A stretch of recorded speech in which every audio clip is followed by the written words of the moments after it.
This is a recording of the Autumn 2025 edition of Islington Life. This recording is being made from a document provided by Islington Council. The recording has been divided into the following 11 tracks. This track, track 1, contains this introduction, the front cover, the contents page and the welcome. Track 2, news and events. Track 3, features, building community. Track 4, features, from trash to treasure. Track 5, jobs and money. Track 6, community safety. Track 7, greener, healthier. Track 8, health. Track 9, decent homes. Track 10, children and young people. And track 11, local life. On the front cover, Islington Life, your local magazine from Islington Council, Autumn 2025. How local developers contribute to communities. Local artist Freddie Yona on turning waste into art. Transforming estates and lives through gardening. Investing in Islington. Islington, for a more equal future. Page 2, contents. Page 3, welcome. Message from the leader of the council. Page 4, news and events. Black History Month, half-term fun and new loos. Page 10, jobs and money. How affordable workspaces are supporting local businesses. Page 12, community safety. Gambling addiction support and spotting chuggers. Page 14, greener, healthier, easy ways to save energy and lower your bills. Page 16, health, get help to stop smoking and ways to be heart healthy. Page 18, decent homes, what to expect from the Council's housing stock survey.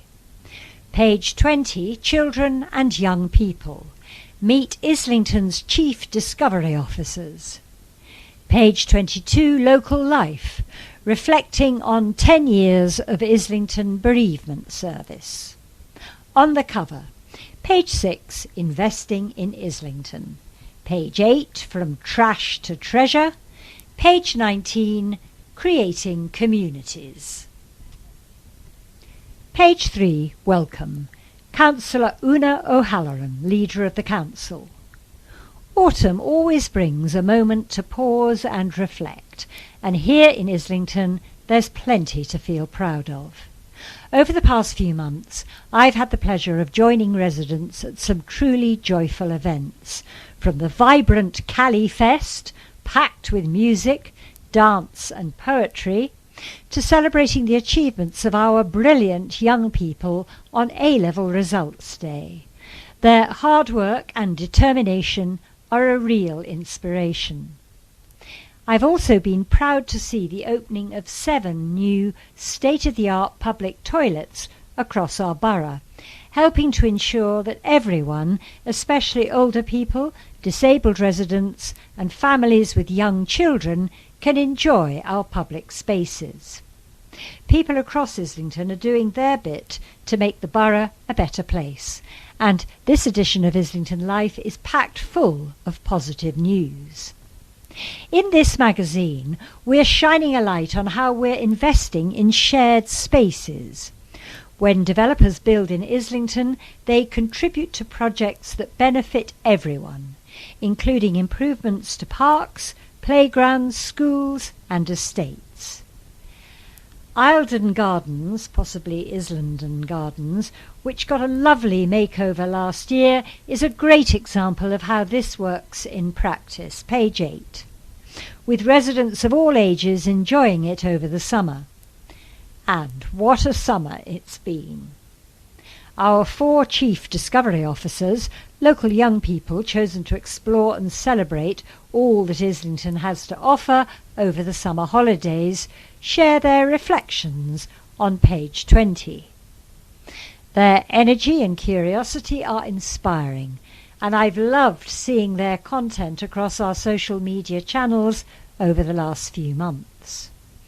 One of my favourite features is about a brilliant new art installation by local artist Freddie Yonner, page 8, who's working with the council to turn recycling into something truly eye-catching. It's a reminder that small actions like sorting our waste can help build the greener, healthier Islington we all want to see. We're also marking the first year of Islington's Black Cultural Centre, page 23, a vibrant space for learning, creativity and community. Over the past year, the site has offered a safe place for residents of Black African and Caribbean heritage to come together, supporting the Council's mission to tackle injustice and inequality. Health and well-being are at the heart of this edition too. Marek's story on page 16 is a powerful one. After a decade of smoking, he's now 6 months smoke-free, thanks to support from the Breathe Stop Smoking service. It's a brilliant reminder that help is out there and change is possible for all of us to live healthier, happier lives. As the nights draw in and the air turns crisp, I hope this edition gives you a sense of pride in our borough and plenty of reasons to feel hopeful for the season ahead. Una O'Halloran. To receive news and updates directly to your inbox, visit islington.gov.uk/stay updated. View this and previous issues online at issuu, that's issuu.com/IslingtonLife mag. Be the first to hear about the latest news. Visit IslingtonLife.London. Follow us on X at IslingtonBC. You can also find us on Facebook and Instagram. Search for Islington Council. Get in touch. Email us at islingtonlife@islington.gov.uk. Other formats. If you would like Islington Life in large print, audio tape or another format, please call 020 7527 7301. Recycle Me. Please recycle this magazine once you've finished with it. End of track 1. Track 2, page 4, News and Events. Apple Day returns.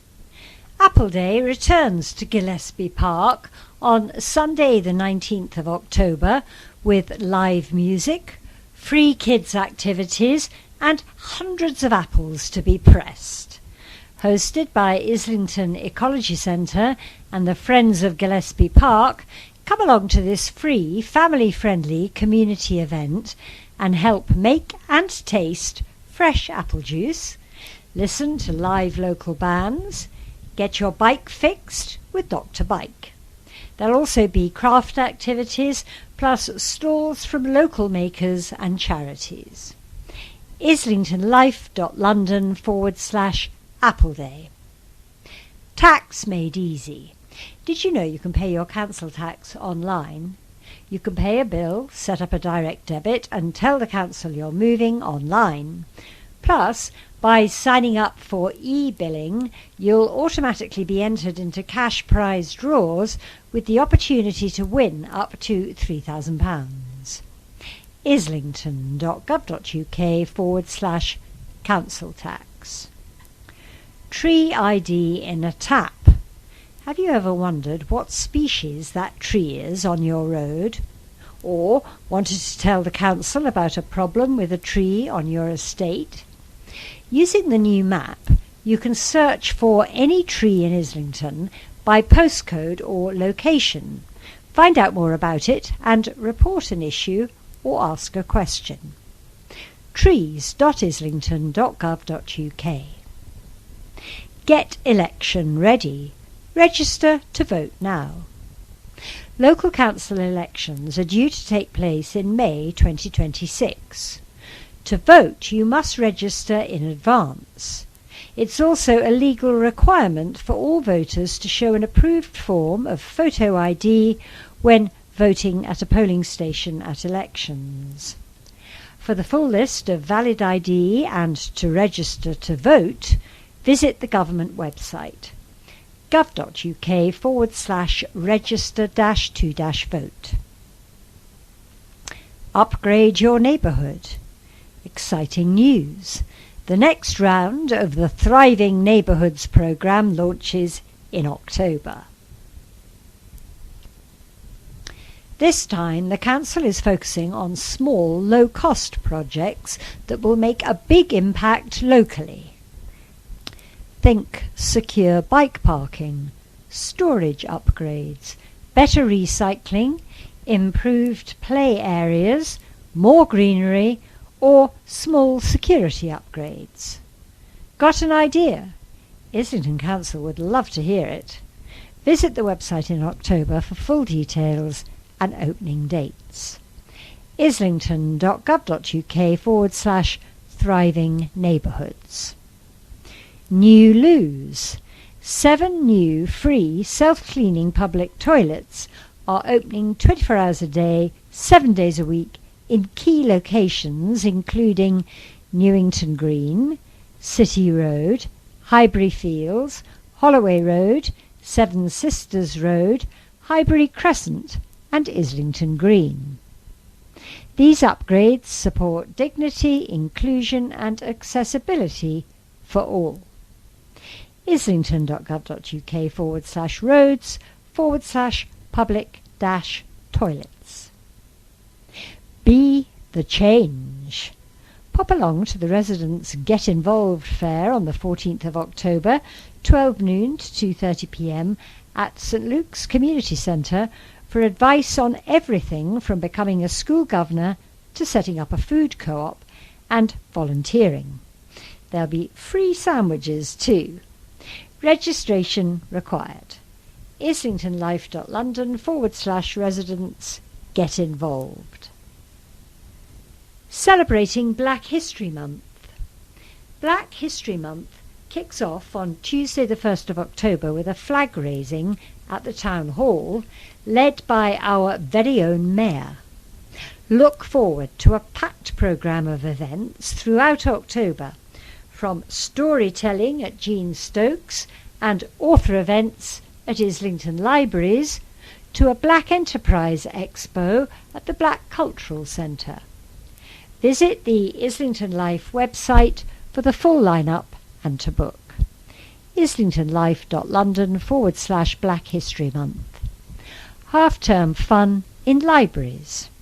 This half-term, Islington's libraries are celebrating Black History Month with a week of free, hands-on craft fun for all ages.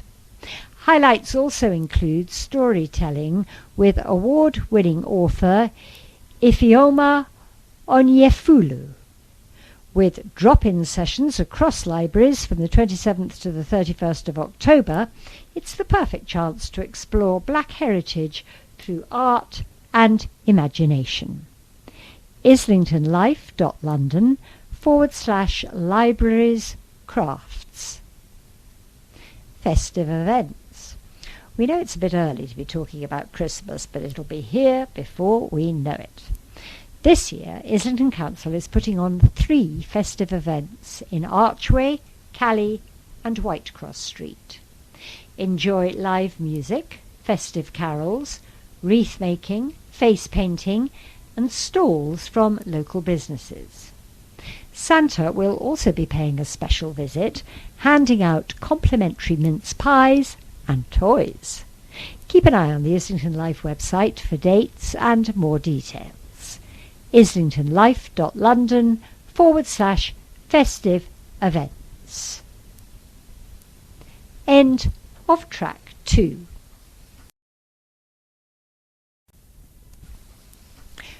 Track 3, page 6, features, building community. When property developers and housing associations build in the borough, they also contribute to our communities, funding projects like parks and improvements to local schools and estates. IslingtonLife finds out more. Every year, Islington Council works to ensure that new developments benefit the whole community, not just the people moving into them. Developers and not-for-profit housing associations that build in the borough are required to contribute to local improvements. These financial contributions fund things like parks, schools and transport, or environmental improvements. Non-financial contributions include things like making sure new housing developments are affordable and providing employment opportunities for local people as part of their work. Together, these funds allow the Council to invest in projects that make a real difference to residents' lives. We're pleased to be working with the Council to do something that makes a difference for local people, says Becky Lehman, Senior Development Manager at not-for-profit housing association Peabody, which is behind one of the borough's biggest housing projects at Holloway Park. It's good to see our significant contributions going back into the community, because for us this isn't just about providing much needed new homes, it's about creating opportunities. At Holloway, we're training construction staff in green skills, helping people build new careers and aiming for at least 30% of our construction apprenticeships to be for women, who are underrepresented in the industry. Our goal is to build a skilled, diverse team in construction, something that benefits local residents as well as Peabody, she adds. From upskilling staff and green skills training, it's about empowering communities. We're building a skilled, diverse construction workforce which ultimately benefits both residents and our business, she continues. We see Islington residents as our neighbours, and we strive to be neighbourly. That means joining in the Council's mission to create a more equal Islington. From greener parks to better recycling facilities, below are 3 recent capital improvements that show how Islington is putting funding secured from developments around the borough to work. Islington Gardens, a new lease of life. Completed in November 2024, the transformation of Islington Gardens in the Finsbury Park has turned a once enclosed space into a welcoming green haven for local residents. The sunken walled garden, previously hidden from view, has been opened up thanks to the lowering of surrounding walls and improved sightlines across the park.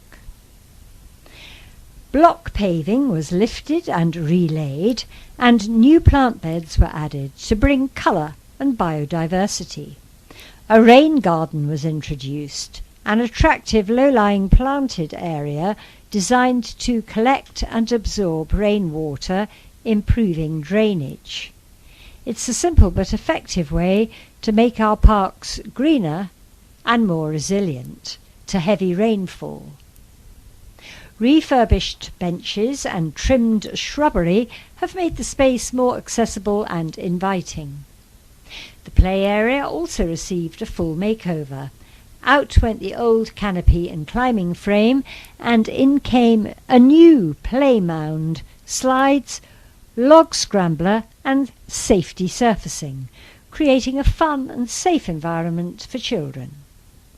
These improvements reflect the Council's commitment to creating inclusive, high-quality public spaces.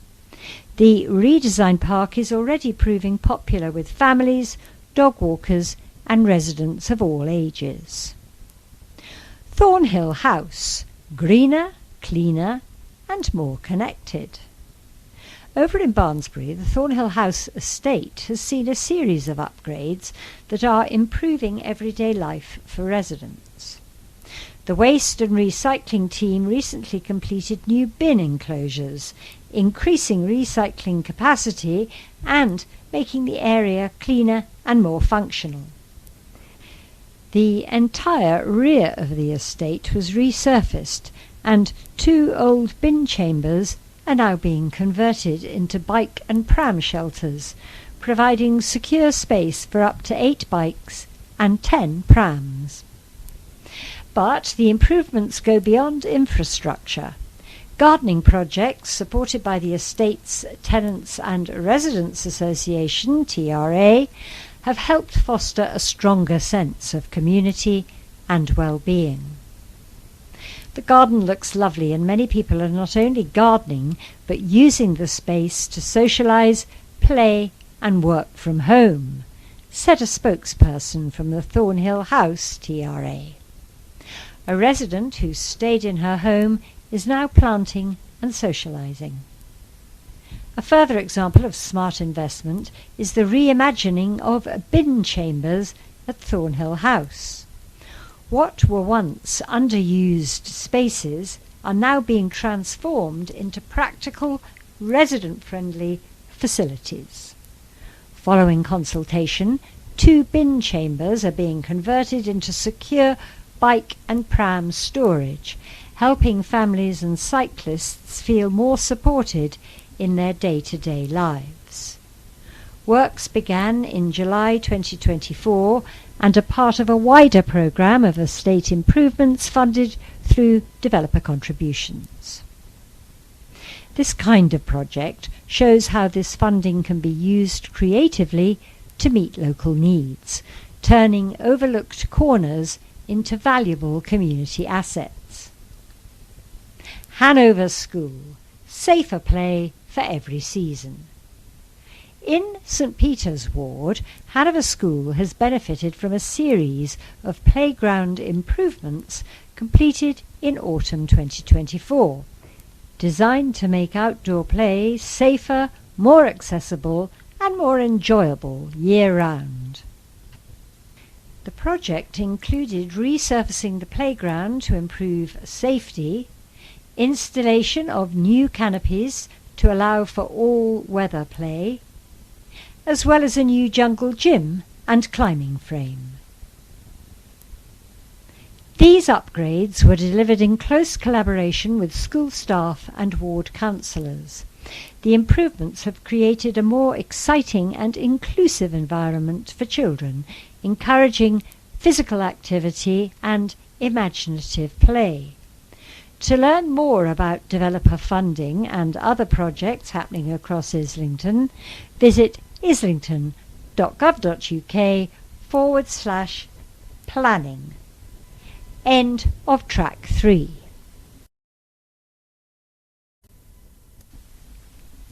Track 4, page 8, features From Trash to Treasure. Freddie Yona is Islington born and bred, an Arsenal fan and artist who has a passion for sustainability and environmental issues. His work has been exhibited and collected internationally and is included in several permanent collections, including at the Museum of Modern Art, New York. We speak to Freddie about his upcoming project, which celebrates Islington residents who are doing their bit to recycle their waste, art in unexpected places, and putting communities at the heart of his work. My art has a social purpose, says Freddie. I'm really interested in making works with communities and through communities to try to unpick some of the big issues in our world today, especially some of the things that can seem difficult to do, but actually we can all get involved in. Islington holds a special place in Freddie's heart. My primary school was just across the street from the Arsenal Stadium. Being a fan is in my blood, he laughs. So when Islington Council approached him about working together on a recycling campaign, he jumped at the chance. Lots of people are already doing their bit to recycle. I'm really excited by research that shows that 89% of people are willing to do the things that need to be done to address the climate crisis. This is really inspiring. People really want to do something about it, Freddie continues. This project is about celebrating that. It's exciting. In 2023, Freddie worked on a project with stall holders at Chapel Market, drawing their portraits on pieces of packaging that they used on their stalls. One of the main things I enjoyed about the project was meeting the stall holders and having great, often Arsenal-related, chats with them, he explains. Spending time with them, studying their faces and learning their lines, their eyes and their smiles, it was a really beautiful thing. The work turned a piece of waste into a beautiful piece of art. I'm excited to work on the next project with the Council and bring these personalities and artworks into unexpected places across the borough, celebrating these members of the community who are doing their bit. As part of the project, Freddie is interested in exploring the huge amount of packaging and waste that we all get through, but is keen to emphasise that it's not about making people feel guilty. The responsibility of this is much further up the food chain. We didn't ask for this waste. The supermarkets and places we buy our food are giving it to us. Then leave us to deal with it, he continues. I'm trained in industrial design. Plastic is an incredible material. It just shouldn't be put in the ground. The best thing we can do with plastic packaging is rinse it and recycle it so that it can be reused and remade numerous times. It's inspiring to know that we can all make a difference and to celebrate the people who are doing something about it. To keep up to date on the art project, visit IslingtonLife.London/things-2-do. Learn more about Freddie Yonner. FreddieYonner.co.uk. That's FreddieYauner.co.uk. Or follow him on Instagram at Freddie Yonner. To learn more about recycling, including what you can and can't recycle in Islington, book bulky waste collection, or to order a food waste caddy, visit islington.gov.uk/recycling. Fact check. How much do you know about recycling in Islington? Did you know the average Islington household produces around 349 kilograms of waste each year? That's about the same weight as an adult polar bear or 50 watermelons. The good news is that about 30% of this already gets reused, recycled or composted, and together we can make that number even higher. By recycling the right way, we can make sure more of our waste gets a second life. For example, giving food containers a quick rinse or keeping greasy pizza boxes out of the recycling bin helps ensure materials can actually be recycled. Small actions like these really add up. Remember not to use black bags for your recycling, as these can be mistaken for rubbish and thrown away. This simple thing makes a big difference. Recycling doesn't just help the environment, it also helps our community. It costs nearly twice as much to dispose of rubbish compared to recycling, so every item you recycle helps the council save money that can be spent on other vital services. End of track 4. Track 5, page 10, Jobs and Money. Making it work. How affordable co-working spaces, made possible through agreements between developers and Islington Council, are helping independent local businesses thrive. Sarah, Partnerships and Social Impact Manager at Better Space, Affordable Workspace. From the beginning, we've focused on social enterprises, charities and startups because we want to support people who are making a difference. A big part of my role is thinking about how to build a community. We don't just put people in the same building and hope for the best. It's very intentional. We run lunch and learns, socials, well-being sessions and all sorts of events to help people connect. Members also give back 2 hours a month to support others, whether that's mentoring, volunteering or sharing their expertise. That's what makes the space feel alive. People are here to do their own work, but they're contributing to something bigger too. What I love most is that we're rooted in Islington. We run hyperlocal projects like helping create an edible orchard in a nearby park, but we're also supported by the Council and City and St George's University. That mix of grassroots and big picture support makes us unique. Viv, founder and managing director of ADHD Babes at Space 4. I set up ADHD Babes to fill the gap in UK services for people with ADHD and to fill the deep loneliness I felt after being diagnosed in my 20s. We support black women and non-binary people with ADHD. We also raise awareness about disability justice, neurodiversity and the social model of disability. We offer culturally specific care to our community through workshops, support, advocacy, socials and working opportunities. It's incredible to see the change we can make in people's lives through simply giving them a chance and seeing the best in them. People have said ADHD Babes saved their life. That's the greatest achievement I could possibly think of. Being in a shared workspace with Space 4 really helps us in our work. The biggest benefit is the encouragement and validation you get from being in a room full of other entrepreneurs and trailblazers. This road can be hard and lonely, so it can feel like the soft support you sometimes didn't even know you needed. I have met other folks with aligned values and goals, or folks who are used to working with charitable organisations, so we have crossovers in interests and skills. The birds of a feather really flock together in these spaces, and it's a beautiful thing. Also, Islington is my home. That's ends.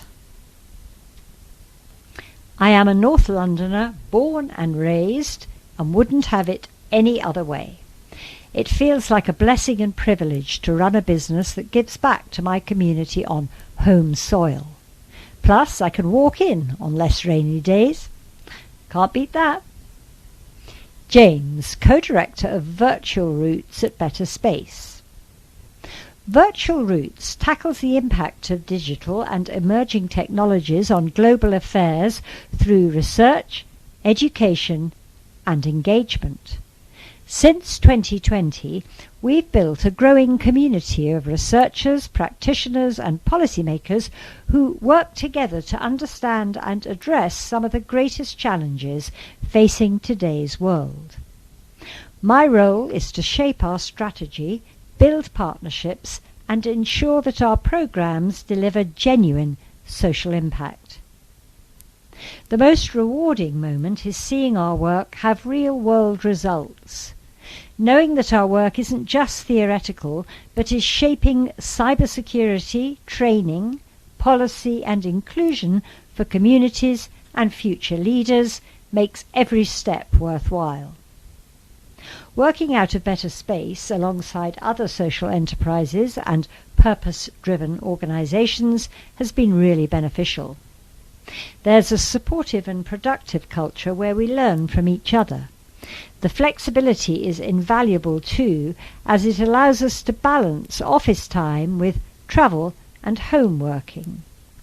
Like all social enterprises, resources are limited. Affordable access to a central professional space makes us more visible, credible and connected. To register your interest in becoming an operator or workspace user, email affordable.workspace@islington.gov.uk. Page 11, Jobs and Money, Homegrown Talent, Alan Torres, local photographer. Alan Torres, or Torres, has lived in Islington all his life. He tells us how, as a care-experienced young person, he's built a thriving photography business while using his creative work to spotlight stories of resilience and empowerment. I left school at 16 and tried a few college courses, but nothing clicked for me. I ended up working in a restaurant for a while, but knew that wasn't my future. Things changed when I bought a camera and began travelling around Europe. I loved exploring new places and capturing moments with my camera. Later I got a placement at a charity as a creative assistant, mainly taking photos. I had a great team, and that experience helped me develop the skills to work independently. I took a 6-month photography course and started taking on whatever jobs came my way to build experience, and in my spare time I was teaching myself how to run a business. Eventually I set up on my own and haven't looked back. Now I get work mostly through word of mouth and the connections I make. I mainly take pictures at corporate events. I've shot for Netflix, The Barbican, and even Liam Gallagher Live. I'm also working on a personal project called Resilient Souls, which will showcase portraits and stories of care-experienced people. I experienced the care system growing up, and a charity called House Projects helped me get my first flat. And they believed in me. Now I want to pass that belief on. I've started mentoring and training other care-experienced young people and hope to do more of that in future. I don't want to look back with regrets, so I'm saying yes to new experiences and seeing where my lens takes me. For more on the Resilient Souls project, visit resilientsouls.co.uk. To get in touch with Alan, email him on Alan, A-L-A-N, at alantorres, or Torres, alantorres.co.uk. End of track 5. Track 6, page 12, Community Safety. Community Champions. Bet no more on supporting people with gambling addictions. The gambling industry made £123 billion in the UK last year, but gambling can have harmful effects on a person's life and on those around them. We spoke to Chris, Stephen and Ryan from Bet No More, a charity that empowers people harmed by gambling to live life on their terms, to learn more about the darker side of gambling and the support available to those suffering from addiction. What harm can come from gambling? Chris: gambling can cause severe harm to a person's life, including causing relationship breakdowns, losing your home, debt, turning to crime to finance gambling, and mental health issues. For every person who gambles at high-risk levels, an average of 6 other people in their lives are negatively affected. How does Bet No More help people to face the stigma of problem gambling?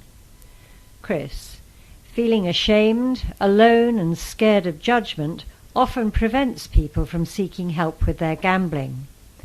At Bet No More, Most of our outreach staff have had some experience with problem gambling, whether they've been a gambler themselves or been affected by it through friends and family. This means we can relate to people who use our service, understand them, and be living proof that there is hope for the future. Do you provide tailored support for particular groups?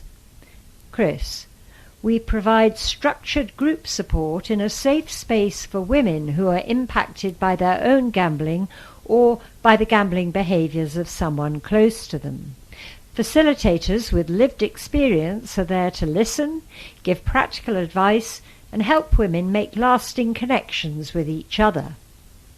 Ryan: we also have something called Break the Cycle, which is a project focusing on empowering black communities to begin to tackle the disproportionate gambling harms affecting black people in London. While people from black communities are less likely to gamble, those who do gamble are more likely to experience gambling harms than their white counterparts. Racism and discrimination have been shown to increase gambling behaviour through social exclusion, reduced employment opportunities, and mental health issues. Chris: last year we worked with the Faiths Forum for London to develop a presentation raising awareness of gambling harms within the Muslim community.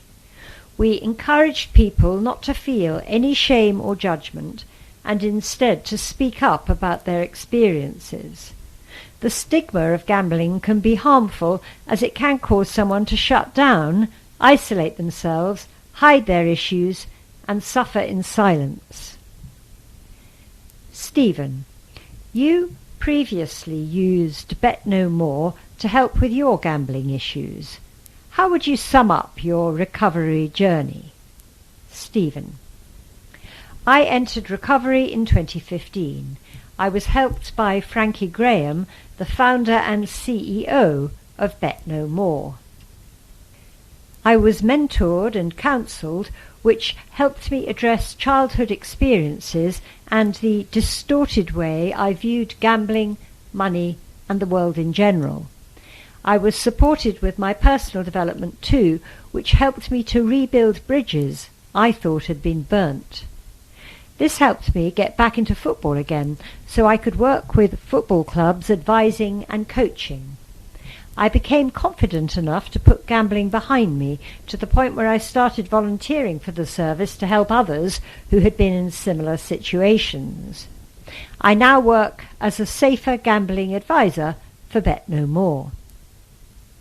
What would you say to someone who might be struggling with gambling? Stephen: don't be afraid to ask for help. People experiencing addiction don't have a good view of themselves, so it's important to be honest with yourself and be mindful of your actions and how gambling is impacting you and others around you. Not being satisfied can cause you to continue to gamble because you continue chasing something you can't hold on to. Bet No More takes a holistic approach to help people stop gambling, meaning they support your overall health and well-being and help people find a healthy alternative to gambling. They can help you manage triggers and get back control of your life. If you're concerned about your gambling habits or those of others, drop by to see Bet No More for a confidential chat, 10:30 a.m. to 3:30 p.m. at Manor Gardens Centre on Wednesdays or 222 Upper Street on Thursdays, or call on 080 0066 4827 Monday to Friday 10 a.m. to 5 p.m, or ring the National Gambling Helpline on 080 8802 0133 8 a.m. to midnight 7 days a week. Page 13, Top Tips: Spotting and Dealing with Chuggers, Community Safety. Islington Council has received reports of people being pressured into giving money to organisations outside Farringdon, Old Street, Highbury and Islington and Finsbury Park stations. This is also known as chugging or charity mugging. The Council has shared concerns with government, requesting enforcement power so we can help protect you from these persistent street collectors. Many of the people asking for donations do not have a street collection licence and are not working for a registered charity regulated by the Charity Commission. This means they don't follow the law that collectors must not be a danger, obstruction, inconvenience or annoyance to anyone. Here's how to spot and politely deal with them if you're approached when out and about. Collectors grab your attention with flattery, distraction and dishonesty. They'll say things like, "You look friendly," "You're looking beautiful today," or "You've just dropped something." If approached in the street, the best thing to do is ignore them, carry on walking and going about your day. If you do speak to them, you can say, "I'm not interested, I don't want to speak to you," or ask what the name of their organisation is and say you'll research it later. If you are considering donating, wait until you're home before making a decision. This gives you time to think about where your money is going. If you experience harassment, report it to the police. Harassment is illegal. Examples of harassment include blocking someone's path, persistent questioning, unwanted physical contact, following and catcalling. Call 101 or report it online at met.police.uk.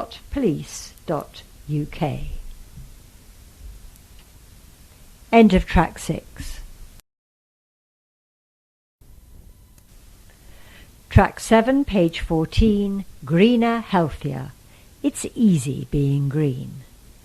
Local homeowner and DIYer Edward and retrofit coordinator Alice share their tips to save money on your energy bill while making your home warmer and greener. Whether you rent from a private landlord, live in social housing or you're a homeowner, there are simple, affordable changes you can make that will help you save money on your energy bills and make your home more comfortable. Even small changes like using LED light bulbs and putting reflective foil on the back of your radiators can make a big difference. These low-cost upgrades help keep the heat in during winter and save you money. For example, draft-proofing around windows, floors and doors could save you around £85 a year. For those ready to invest more, options like insulation, efficient heating systems or solar panels offer long-term savings and a warmer, healthier living space.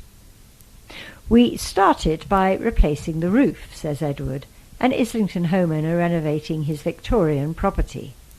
"When that was done, we fully insulated it. We replaced all the windows with double glazing, and as we rebuilt the rooms, we insulated all the floors between levels." But his biggest tip, if you can afford it, is to invest in solar panels. "We put solar panels on the roof. That was probably the most straightforward and easiest to justify," Edward continues. "I recommend that everyone in the country who has a roof gets solar panels. Electricity is so expensive, it's a no-brainer." Most recently we installed heat pump heating and got rid of gas. Now it's an all-electric, all-green house, he says. "The comfort is the biggest benefit. The temperature inside is now flat all year round. With gas boilers it changed a lot. Now the temperature is perfect all the time, much more comfortable." Making changes like this to your home, known as retrofitting, is also good for the planet. Homes account for a large share of carbon emissions, brackets, the amount of carbon dioxide released into the atmosphere, close brackets, and making them more energy efficient is one of the most effective ways we can all contribute to tackling climate change. "I think we all need to prepare for adapting to climate change," adds Alice, who runs AAB Architects in Archway and is a qualified retrofit coordinator. Retrofitting our homes helps us prepare for what's coming. More expensive energy and an unpredictable climate with hotter summers and possibly colder winters. By thinking about how our homes work from an energy perspective and making them more thermally efficient, we're preparing for that, she continues. It's about climate resilience as well as stopping carbon emissions from going into the atmosphere. For more energy-saving guidance, including no-cost tips, plus information on retrofitting, visit the Council website, islington.gov.uk/energy-saving guidance. Park life. In each issue, we delve into the many ways Islington parks and green spaces are benefiting local people. This time we speak to Sarah Wood from the Friends of St John's Gardens. Tell us about St John's Gardens. It's a small space but much loved. Lots of local people don't have gardens, so it's important to have a nice green space for them to enjoy. We have a pond, which is great for biodiversity, and huge ancient trees. It's lovely in the summer to sit in the dappled shade. We also have an edible forest, a compost area where we reuse all the fallen leaves and wood chip, and lots of different habitats for wildlife. It's hard to believe for a space just by Farringdon Station, but the air actually smells fresher under the tree canopy. It's a great space to sit and watch the butterflies, birds and bees, to just breathe and get all the benefits of being in nature. Sometimes we have sessions like yoga or qigong under the trees, which is really special. How did you get involved? I moved to the area and started volunteering here around 5 years ago. When you live somewhere that's so urban, green space is incredibly precious. It's a vital resource for the community as well as for wildlife and plants. It's been a pleasure to look after the garden and meet neighbours. Islington has a whopping 19 Green Flag Awards, including for St John's Gardens. What does this mean to you? It was a wonderful experience. The whole community pulled together in the run-up to the Green Flag Award. It gave us a sense of purpose. I'd recommend any other green spaces to consider taking part. It was such a huge achievement and gave us such a sense of pride. It's testament to this community. The judges are looking for an inclusive and accessible space that encourages nature. All the volunteers worked hard and closely with the council to get this recognition. You can't tackle all the problems of the world, but you can come together as a community to care for a space and do your bit. Interested in volunteering in a local park? Visit the council website to find a Friends of group near you. islington.gov.uk/parks. Top tips keeping active outdoors this autumn. 1. Use the free outdoor gyms.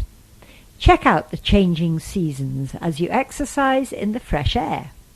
11 of our parks have outdoor gyms, including Barnard, Tufnell Park Playing Fields and Arundel Square. Find one by searching on the Find Your Islington directory. 2. Relax into movement in nature with Qigong. Healthy Generations run free classes with a suggested £3 donation outdoors in Dartmouth Park and King's Square, in Whittington Park Community Centre and seated sessions in the Sundial Centre. No experience necessary. 3. Have a kickabout. Men's, women's and children's football sessions are available across Islington, from beginners to those looking to join a midweek league, as well as walking football for those who prefer a slower-paced version of the beautiful game. There are also 5 parks with football pitches for hire, as well as those on offer at better leisure centres, if you prefer to organise your own meet-up. For more info or inspiration, check out Islington Council's Find Your Islington directory for a wide range of activities for all abilities, many of which are free.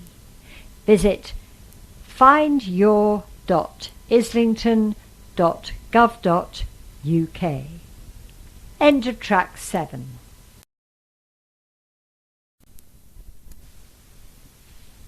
Track 8, page 16, Health. Health check.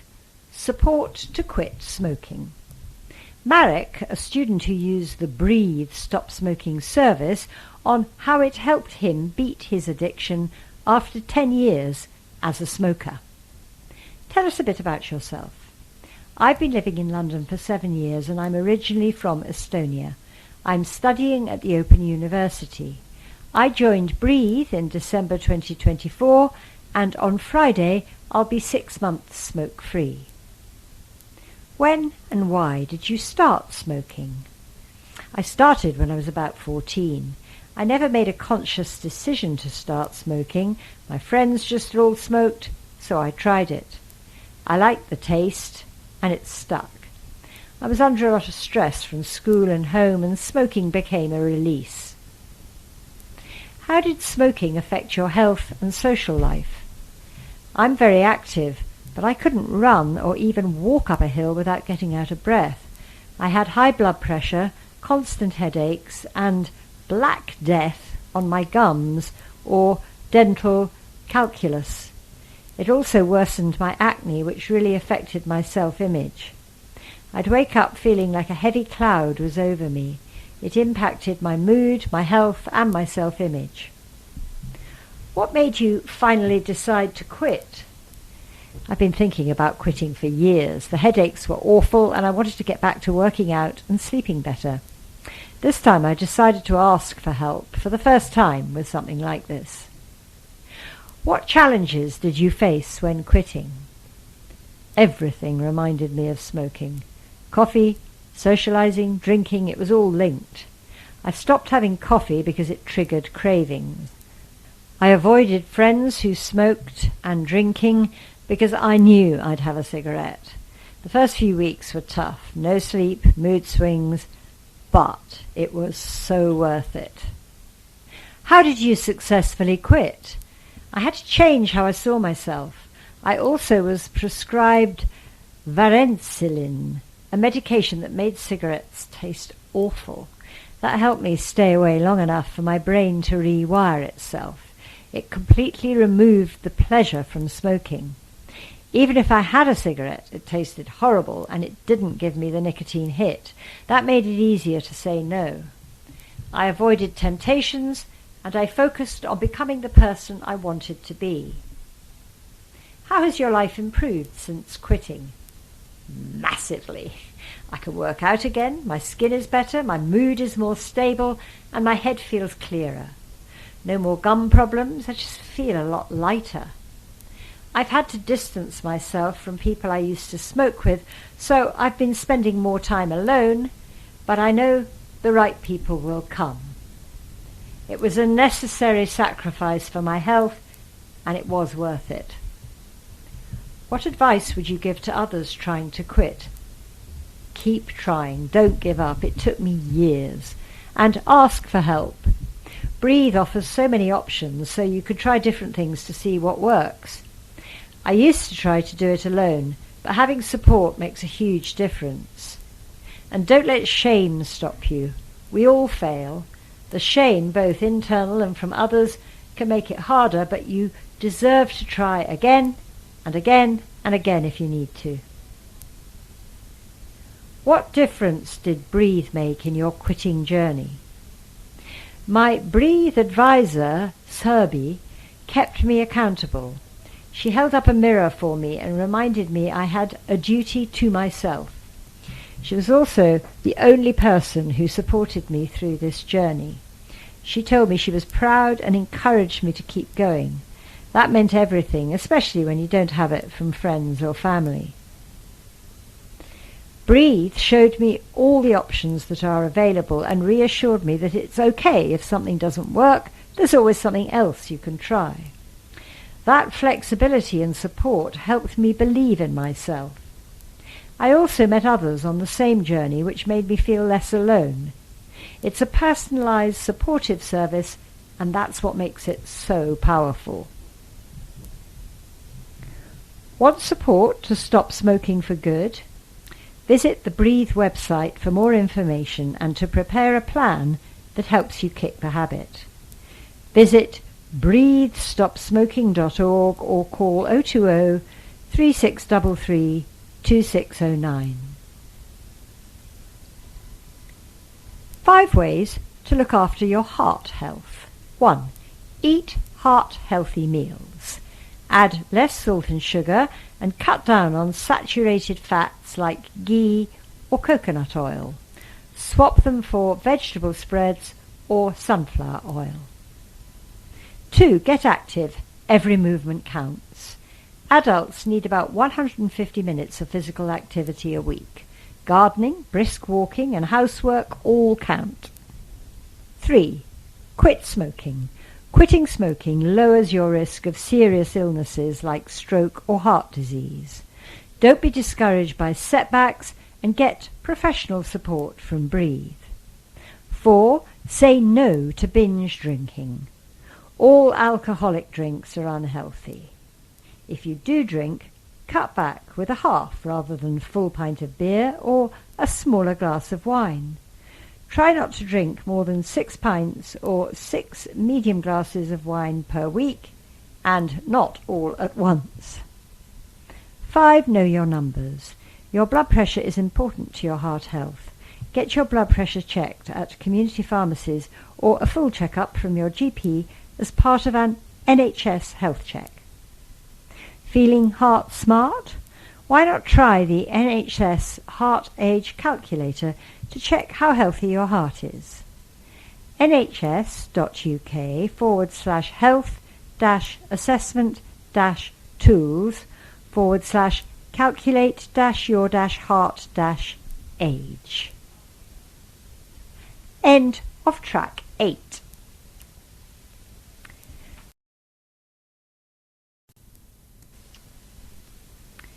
Track 9, page 18, Decent Homes.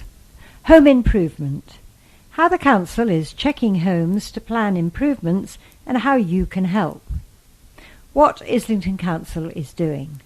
Over the next 5 years, the Council is carrying out surveys across its housing stock to make sure homes are safe, energy efficient and well maintained. This will help the Council understand what repairs or upgrades are needed and plan future improvements. The checks are being carried out by Ridge, a trusted partner of the Council. Ridge surveyors are visiting homes across the borough to assess their condition and collect important information. This includes looking at kitchens, bathrooms, windows, boilers, and even roof spaces and gardens. The surveys also help the Council understand how energy-efficient homes are. In some cases, Ridge will collect extra data to create an Energy Performance Certificate, which rates homes from A, most efficient, to G, least efficient. This helps the Council plan upgrades that could lower energy bills and reduce carbon emissions. What you can do. If you live in a council home, here's how you can help. Look out for your letter. The Council will be in touch to let you know when the survey will take place. The visit will usually happen within 6 weeks of that letter on a weekday between 8 a.m. and 6 p.m. You'll need to be home to let the surveyor in. Check ID. The surveyor will carry a Ridge photo ID and a letter from the Council. Always ask if you can see their ID before letting them in. Keep pets safe. Please keep pets in another room during the visit. Reschedule if needed. Don't worry if you miss the visit. Ridge will leave a card so you can book a new time.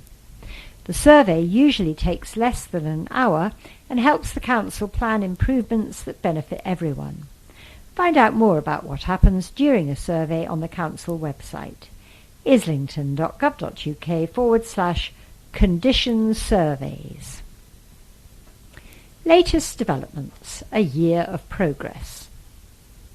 Each issue we shine a light on the new homes being built in the borough. This time we look back on the progress made over the last year. Over the past year, the Council has delivered 80 high-quality homes for local people, life-changing spaces that help people put down roots and thrive. On Windsor Street, 11 homes have been built for adults with learning disabilities, helping them stay close to their support networks and live independently in the community they know and love. On the Andover estate, 16 new 2- and 3-bed homes have been completed on Franchise Place, with another 6 homes on Corker Walk, through the innovative transformation of unused garages. An additional 20 homes are due to be completed by the end of the year as part of the Council's ambitious plan to build hundreds of genuinely affordable homes across Islington. A further 27 homes were completed at Dixon Clark Court and 20 at Parkview Estate, with 11 more coming soon. On Elthorne Estate, 25 homes are set to be delivered by the end of 2025. These are more than just places to live, they're the foundation for a fairer, more equal Islington. For more on housing developments, visit islington.gov.uk/housing development. Creating communities, transforming shared spaces and lives through gardening. Each issue we spotlight the people and programmes making Islington a more welcoming borough. This time a community gardener who is transforming the Andover estate. Since January 2024, Katarzyna, or Kasia, has been Andover Estate's housing community gardener. She's a familiar face among residents and has had a transformative impact. Her grandmother's community in Poland centred on gardening and a shared appreciation for nature, Kasia's inspiration. The Council funds her role as part of its commitment to providing meaningful community investment. Before joining the Council, Kasia volunteered in many gardens and led a greening project on her own estate. This informed her approach to Andover. She began by providing weekly workshops in Andover Community Centre, upgrading their outside space into a lush garden. She then branched out, recruiting residents to help. An estate is a very particular, special thing. You have to carry people with you, she says.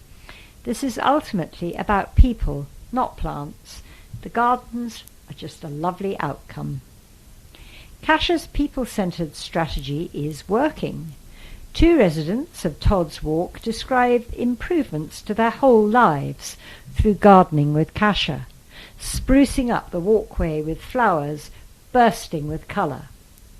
It was a jungle out here, says Gillian. Now people come out to talk, to garden, and we're even throwing our first event in the new communal area, a surprise 50th birthday party for a neighbour. Iffy hadn't gardened before receiving Kasia's guidance, and now she loves it, seeing the benefit every day. It's a collaboration, she says. It's brought the community together. Kasia's planting choices reflect the community's desire for colour and sustainability. Ornamental plants bloom alongside edibles like blueberries and herbs, and a bench has been added to encourage connection. It gives people space to talk. The team earned highly commended at the Council's Staff Care Awards. But for Kasia, the real reward is seeing residents grow alongside their gardens. Facilitating people and transforming lives through gardening, this is what I was always looking for, says Kasia. No matter your background, everyone deserves to be surrounded by beauty. Find out more. islington.gov.uk/thriving neighbourhoods. End of track 9.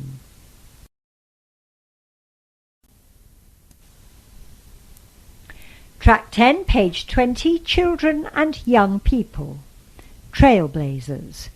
We meet the 4 adventurous young people who won Islington Council's competition to become Chief Discovery Officers this summer.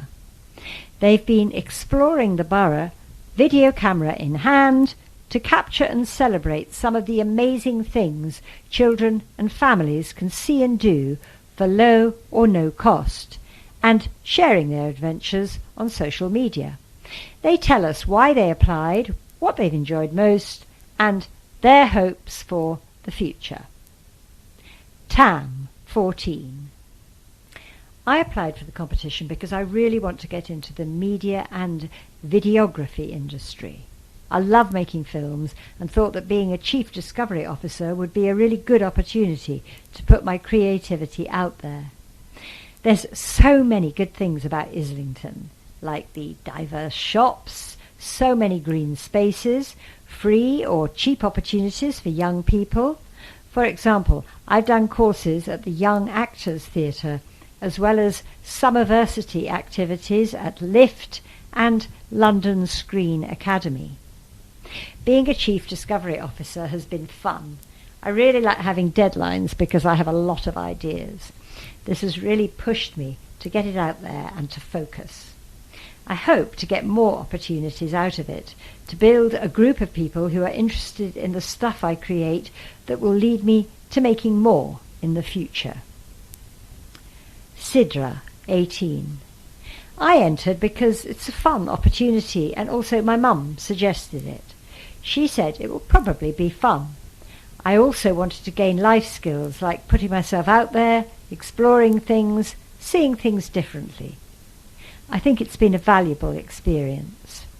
I love that Islington has so many different things you can do for all ages, especially in the summer.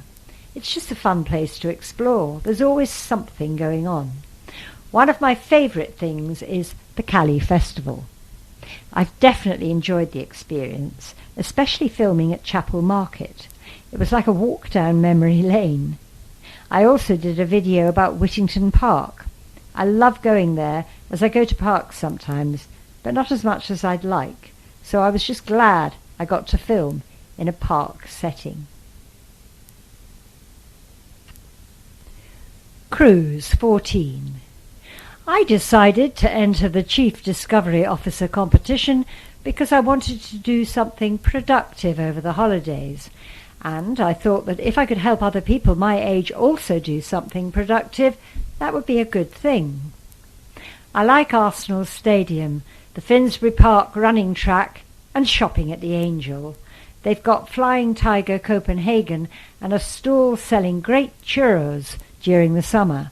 They've got all the shops you could want. It's a good mix.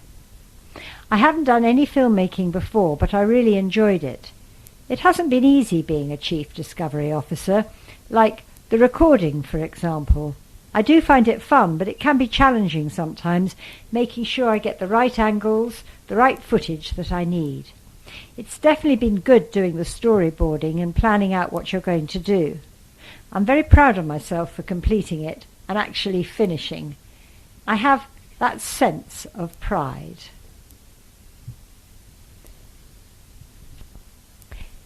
Tiana, 11. I applied to be a Chief Discovery Officer because I love Islington, and it's just an environment that I've been in for a long time, and I feel like it's basically a place where you get to have fun. I also entered because I just wanted to see what it was really about and help out. Islington is special because I love the nice people in the borough.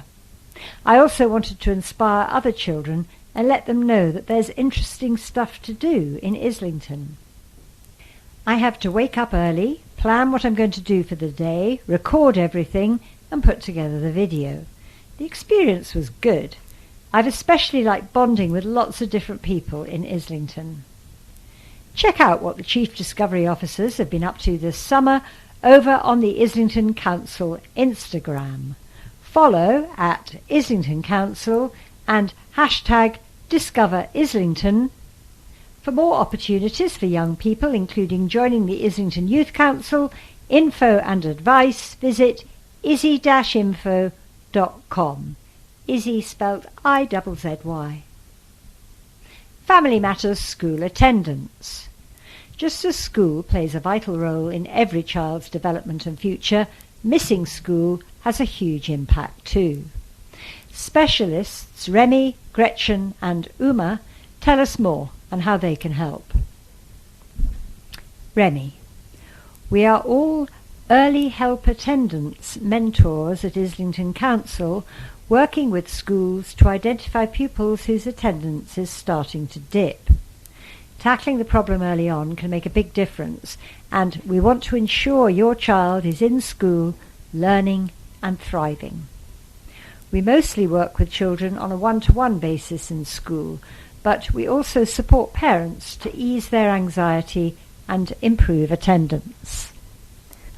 Uma. From the first session with each pupil, we'll try to understand what the challenges are. For some people it could be because of bullying, because they don't like the teacher or the lesson, or they may struggle with simply waking up in the morning, having a routine, or perhaps mental health issues. It's about small steps and understanding what works for each individual. We try to understand what they're struggling with, and we'll work with the school and parents to address those things in a way that they can personally achieve. Gretchen. In any other situation at school, 90% sounds really positive, but when you break it down, 90% is 20 days missed in a year. That's around a month. It's really hard to break that habit once it becomes normal, so it's important to get in early and shift that mindset. Going to school every day helps kids achieve academically, but it also helps with soft skills, empathy, sharing, critical thinking, routine keeping, time management. School is a place that can help prepare a young person for their adult life. For example, being on time at work. When you hone these skills at a young age, you're more capable when you're older. If you're concerned about your child's attendance, speak to their teacher or the school's attendance lead. See IslingtonLife.London for 10 top tips for improving attendance. End of track 10. Track 11, page 22, Local Life. Good Grief. Islington Bereavement Service is celebrating its 10-year anniversary. We sat down with Service Manager Gareth, volunteer Susan and Joseph, who has used the service, to find out more about how it helps local people navigate grief through community connection. For the past decade, a unique volunteer-led bereavement service hosted by St Joseph's Hospice has been quietly transforming the way Islington residents navigate grief. The project set out to bring bereavement support into local neighbourhoods, making it accessible, personal and rooted in the community. Commissioned by the NHS and Islington Council, the service began with a simple aim: to connect people who were grieving with trained volunteers from their own borough or nearby areas. We wanted to deliver a community volunteer-led bereavement service in Islington, explains Gareth. It was about recruiting and training volunteers from the community and letting local services know that people could refer in. From day one, anyone living in Islington or registered with an Islington GP could be referred.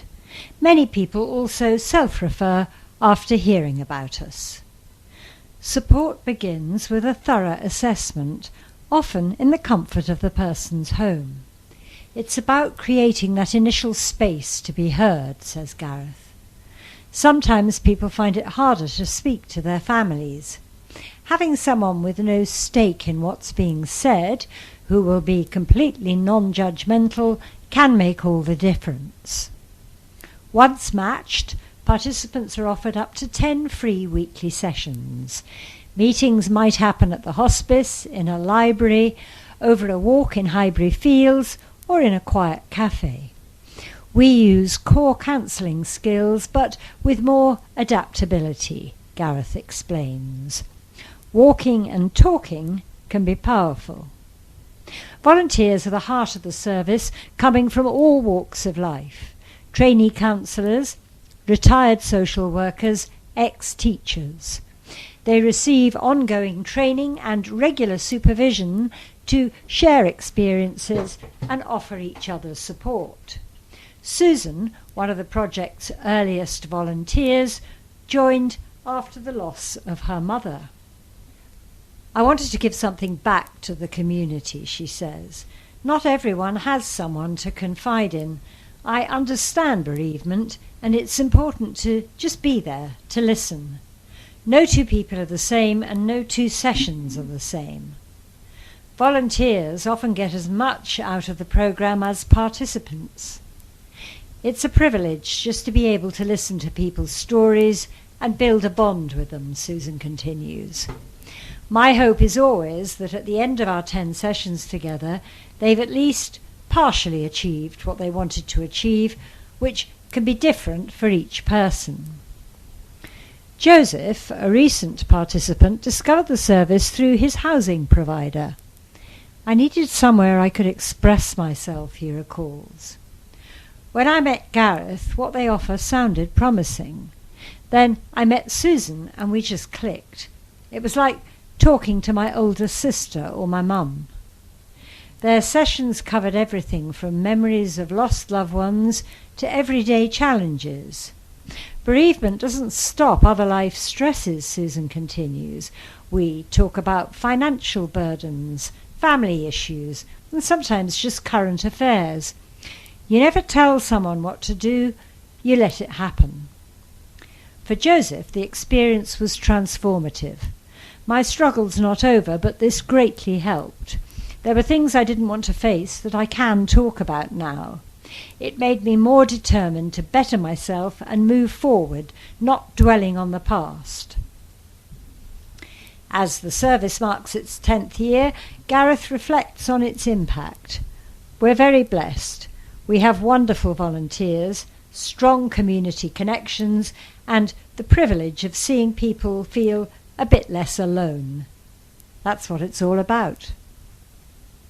To find out more about the Islington Bereavement Service, including to apply to volunteer or self-refer, email St Joseph's, that's STJOSEPHS, firstcontact@nhs.net. Call on 0300 303 0400 or visit the website stjh.org.uk.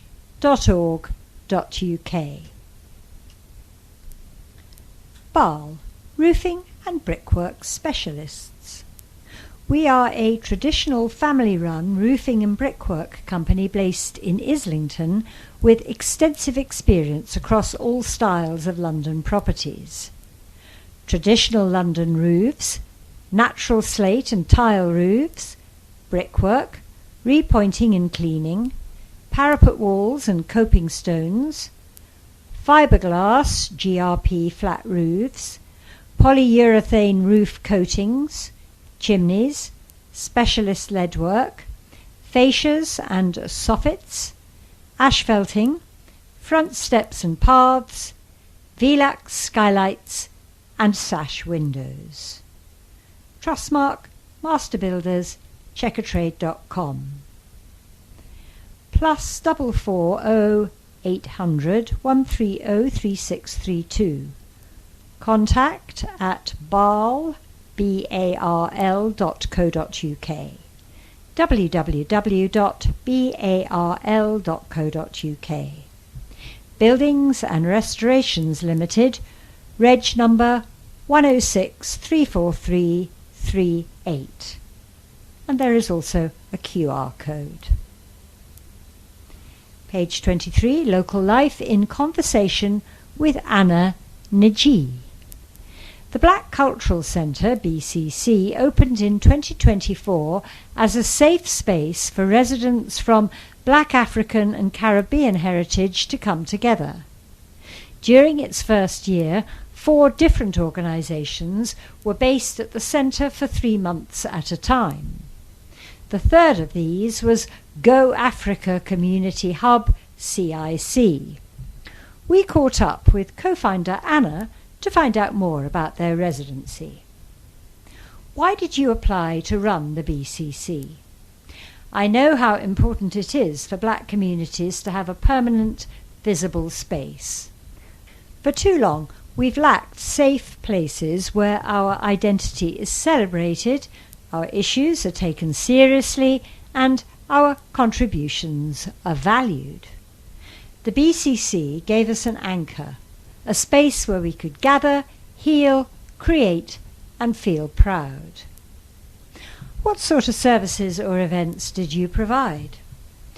We curated a vibrant programme of events that combined art, culture, health, and policy, including a session reflecting on the ongoing impact of COVID, a family fun day with art, drumming, games, and food, and a well-being event rooted in African traditions.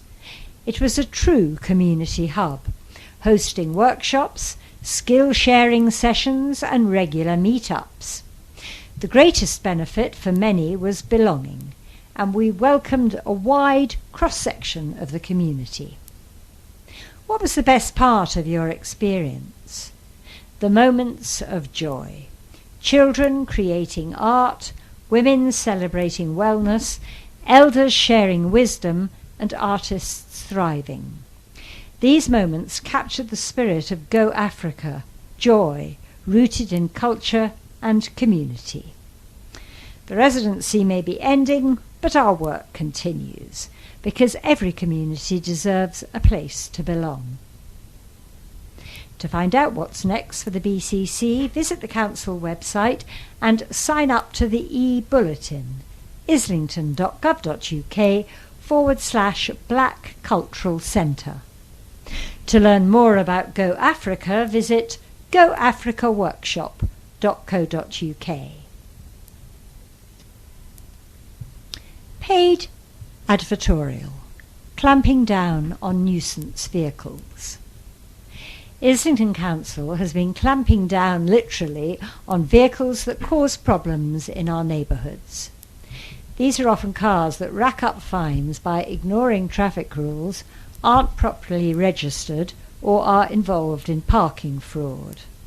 Many of them slip through the net by avoiding payment or hiding their identity, making it hard for the council to take action.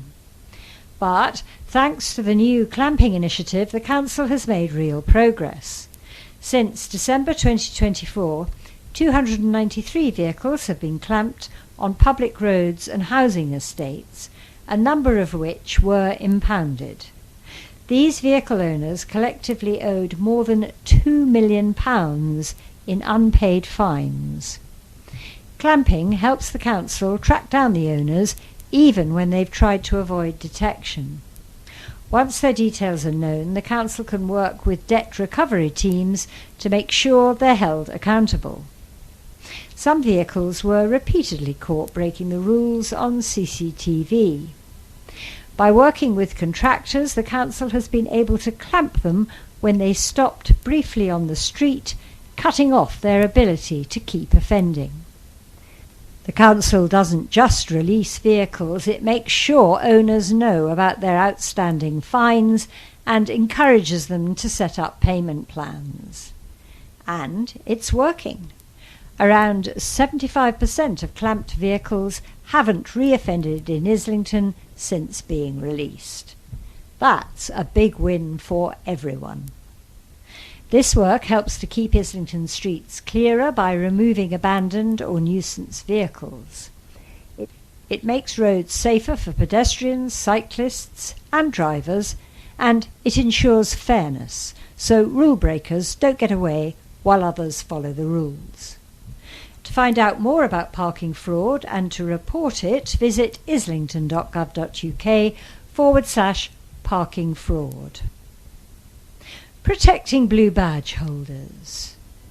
Islington Council's Blue Badge scheme helps people with disabilities travel across the borough and get access to parking.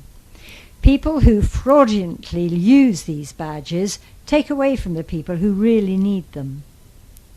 The Council is protecting those who truly rely on this vital scheme and taking blue badge theft and those misusing them seriously.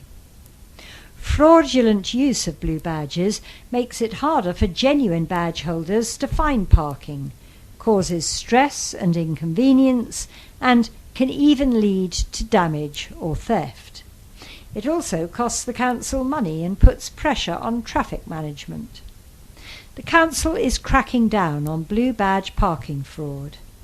Between April 2024 and March 2025, the Council issued 770 fraud-related fines, impounded 100 vehicles, and 10 people were even prosecuted.